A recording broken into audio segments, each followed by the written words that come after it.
Hello, Internet. It's just about to launch my first human rated craft. So I'm using the Vostok, the Tantaris Vostok, which, trying to find out, oh, crew hatch.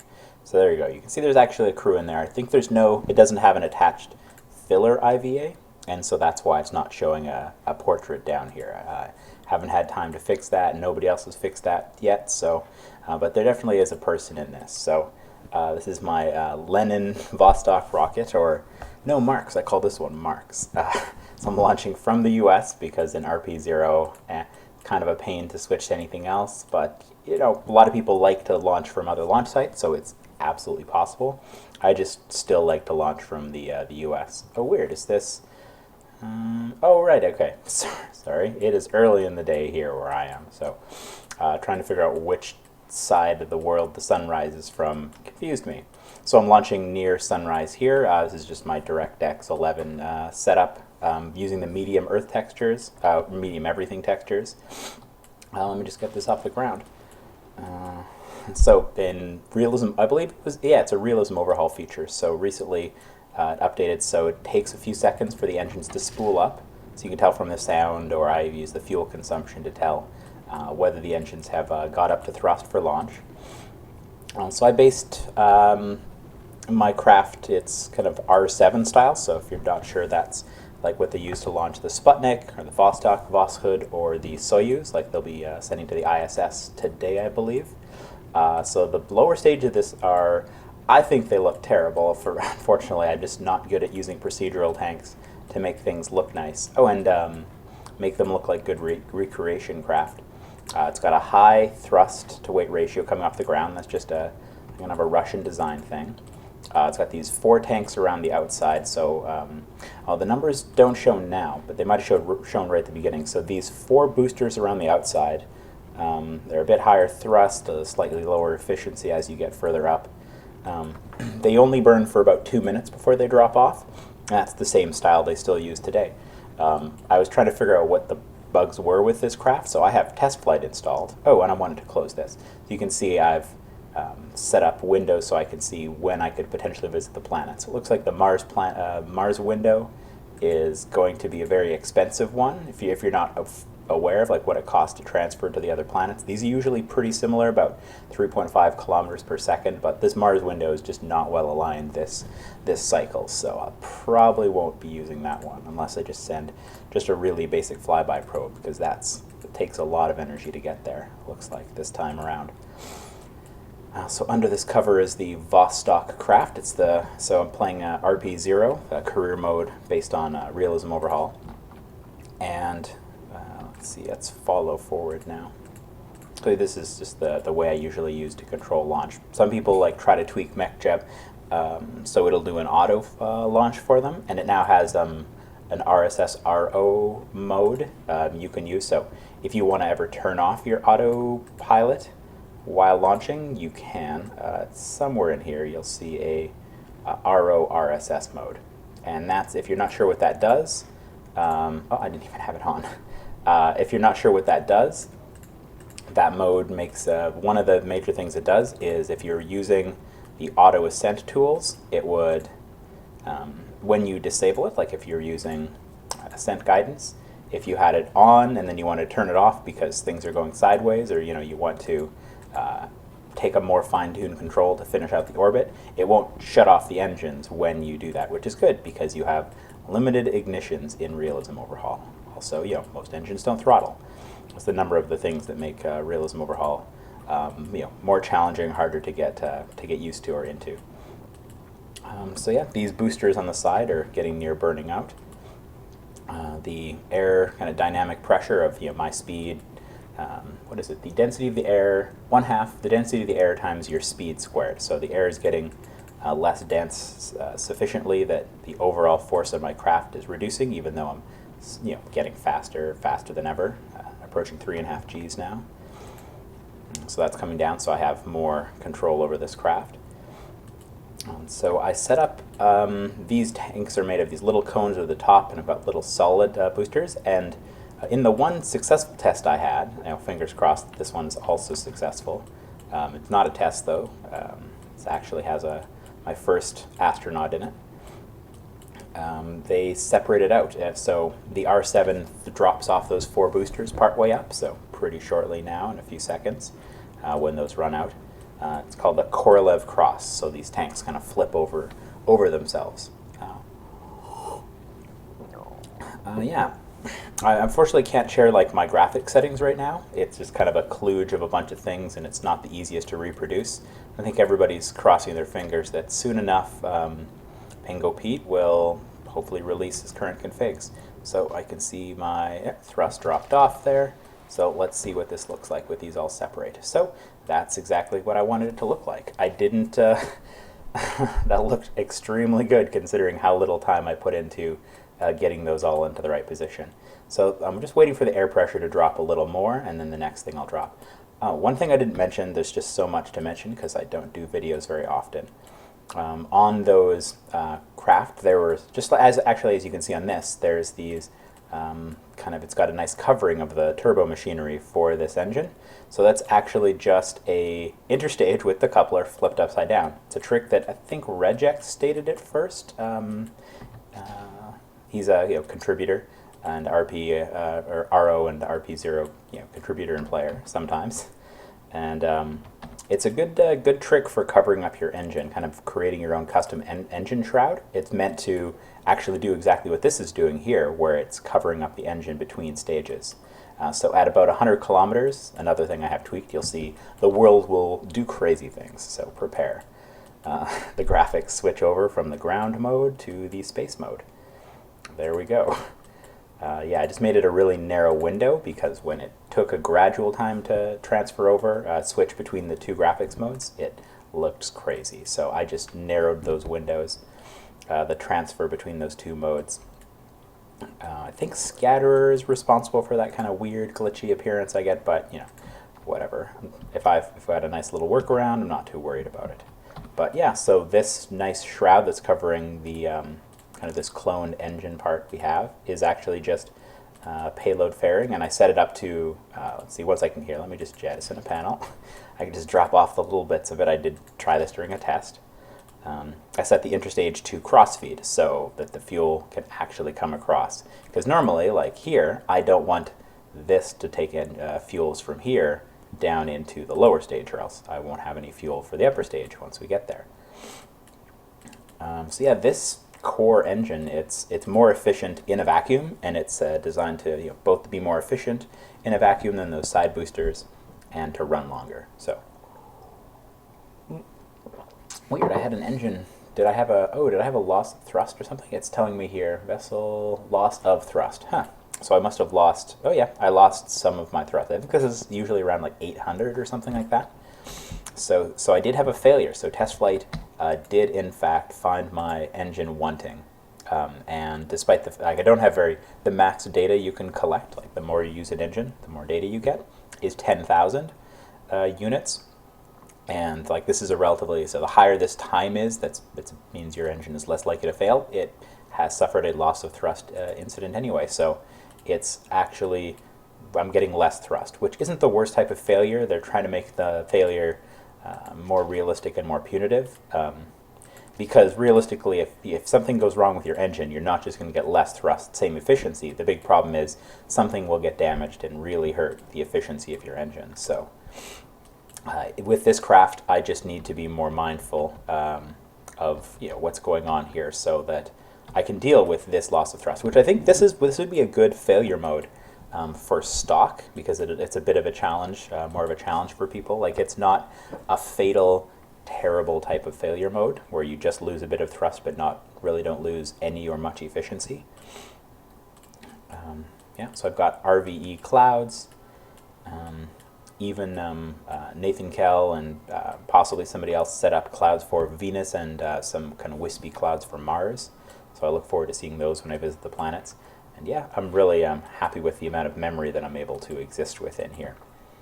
Even with like 3 or 4 reverts, like if I finish this mission and go do something else a few times, I'm still not going to run out of memory. So I was playing Windows 32-bit because I don't want things crashing. And if things fail, I do like to be able to get support. But you know, soon enough we will have hopefully a 64-bit version of 1.1. So here, let me just kind of rush in orbit. I just want to keep this in front of me, and because of the loss of thrust, I'm kind of used to how I have to angle to kind of finish off this stage, but it's just not behaving the same way because I have less thrust than I usually have. So hopefully I still have enough delta V to make it into orbit, because this craft, it's a rough one to fly. It experiences very high G-forces during re-entries. So there we go. So I'm pushing this out a bit. So this next stage, the final stage for getting this into orbit, I actually sized it same as for the burn time to be pretty much the same as the actual Vostok upper stage was, and I think I'm using the same engine. It's non-relightable. It just completes off the orbit because we're getting close to orbital velocity, but there's still a ways to go. And this upper stage is able to complete that for us. Hopefully, even with the engine failure we had. Okay, so this stage will be burning out pretty shortly. So what was this? This was a 308 second efficiency ISP. And that burns out. Okay, come on, I hit the button. Come on, I'm hitting the button. There we go. Just want to make sure I stage it before the fuels desettle. Yeah, this is so it's a much more efficient engine. It's still burning liquid oxygen and kerosene. You're not going to have the really high ISP of some other fuels. And this is like literally, it's a reproduction of the first craft that put a human into orbit. So what would that be? Sorry, my history years are terrible. I imagine that would be like one of the first years of 1960 or one of the last years of the 50s. It's a pretty darn good efficiency. But the downside is that it has a pretty low thrust, which is why I wanted to make sure that the AP was a bit ahead of me, so that while it burns the first minute or two of fuel here, and we gradually increase our G-forces, our current acceleration, we don't start falling back towards the Earth. So actually, yeah, this might be a little too much of an angle, because we do want that to decrease eventually. And kind of the further ahead I push it, the further I push up my altitude, so I suffer more gravity losses. I've got the most recent scatterer, although BlackRock said if I wanted to be running OpenGL rather than DirectX 11, I could just use a couple version of scatterer, because for some reason for me, OpenGL version of that just doesn't work very nicely. So this will be the first crew member I put into orbit in my current RP-0 career. I plan to move to more of a Gemini type craft. If I could find, maybe I'll kind of look into the Tantaris Soyuz instead, because I want to skip the kind of the early Russian history style just stunt launches. You know, I don't want to get a Vostok just so I can stuff 2 or 3 people into this. I want a craft that I can potentially send to the moon or do a longer duration mission, because thankfully I'm not in historic crazy competition here. I can actually just go with whatever I think are the best design decisions, which is nice. So it took a lot of test rockets to get those lower stages to a reasonable reliability. Like the last video I made, where I was I had a probe that crashed into the moon or did a close flyby. Oh, by the way, I did get that into the moon orbit, just barely, from that last video. So that was just a single stick. It was just a core engine with one of the higher thrust booster ones, I think. Trying to remember exactly, but it was just because that core has the first stage of this craft had like 1 engine in the middle, 4 engines around it. That's a pretty high chance of a failure, right? You've got 5 engines there that you want to not fail. So I did some test missions before that to make the engines more reliable, because test flight is a cool mod. Alright, so we're approaching orbit, so I'm going to cut off once we're kind of in a similar orbital shape there. Angle down, because I want to kind of balance that out. I'd like my current point to be peak altitude, because kind of imagining the rest of the shape is tricky. There, that's high enough. So I still had a bit of extra delta V. So I did use the more heavy tanks on the lower stage. They're called structural. which is a lot more like the Soviet weight. And just pop you off. There we go. And so I need to be careful using RCS with this because all it has, oh, let me turn on the air scrubbing system. The RCS for this are these little jets around the edge, and they just use nitrogen, which here you can see the ISP, the efficiency of them is really low. So just doing little things is consuming tons of this nitrogen. And I'm pretty sure I have persistent rotation on now. So if I accelerate here, even at 10x acceleration, you can see it doing a light rotation, which is really cool. I really like persistent rotation. You can, like if you just want to kind of get a feel for it, or here, let me spit it up a little more so you can see it more drastic. So like if you spin stabilize something to send it towards the moon or something, normally when you pop into time acceleration, it stops spinning, say. But here if I accelerate to 10, it's just going to actually spin 10 times as much, which is really awesome. So like I can do a really slow roll there, like if I wanted to point the engine forward, I could just do a light pulse of the RCS and then point myself backwards. But if you want to use the mod, but you kind of want to give yourself time to get used to it, if you turn on SAS and then time accelerate, it will still, the maker of persistent rotation built in that awesome little feature, which if something's going really haywire or you just don't want to spend the time, you have the option to kill rotation that artificial way by turning on SAS and using time acceleration. But normally, if you just have it rotating in some way and you jump to time acceleration, it'll keep spinning, which is really awesome. It's a really handy little mod. I find it makes docking like almost too challenging, even though I really like challenging docking maneuvers. So, and then here's Africa from the, I don't know, I haven't really like imagined a role play nation or anything for my nation, but I'm using Russian-y kind of rockets, even though I'm launching from U.S. soil. And I like the red tint of what's it called? It's called the extinction effect. Here, let me pull that up. It's called extinction. So I like that red tinge from orbit. So that's why I've got these tuned up. I've got them tuned up for scatterer, but yeah, that's what everything looks like. So you've just watched me get my first astronaut into orbit, this Denise Hall. Analyze telemetry. No, I already got that. Science crew report. First crew member in orbit. Oh, and I actually threw a couple of Sputnik antennas on this thing because when I was doing one of my early tests, I found there was no built-in antenna. So I just threw those on top. This is the Tantaris Vostok. The Vostok, I think, has missing a couple of parts. The kind of 2-3-man craft that was used for the first EVA by the Soviets. I think the first EVA in history as well. It's a couple of the parts aren't priced or placed for RP-0, so unfortunately I couldn't go to that directly. I'd have to configure it, which, I have configured a lot of parts for RP-0 just because I thought they were interesting and worth doing.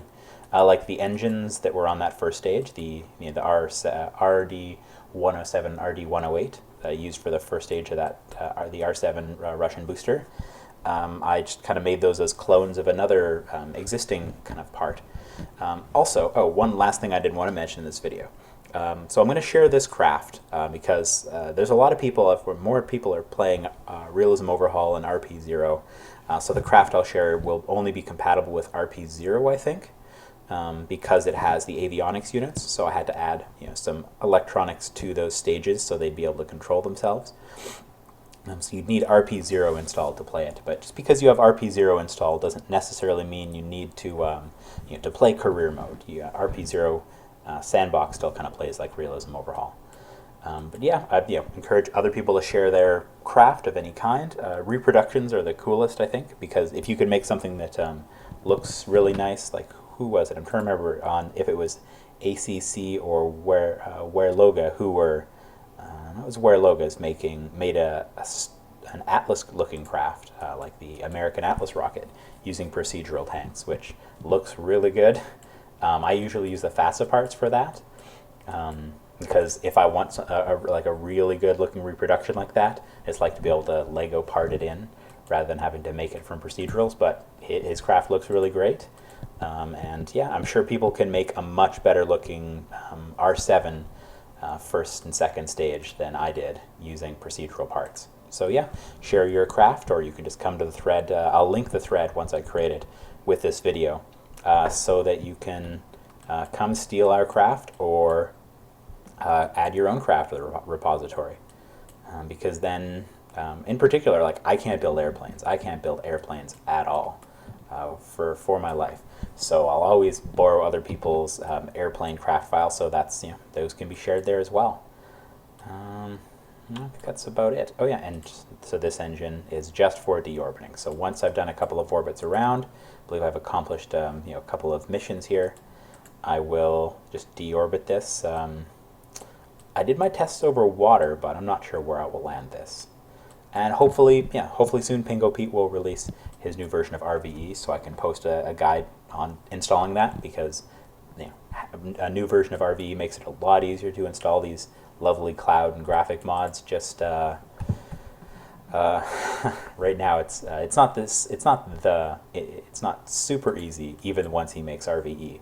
But without RVE, like, I couldn't describe the steps I used to get this, because really it's like got some of the elements from other people who had figured it out for me. So thank you to them. All right, thanks for watching. Have a good day.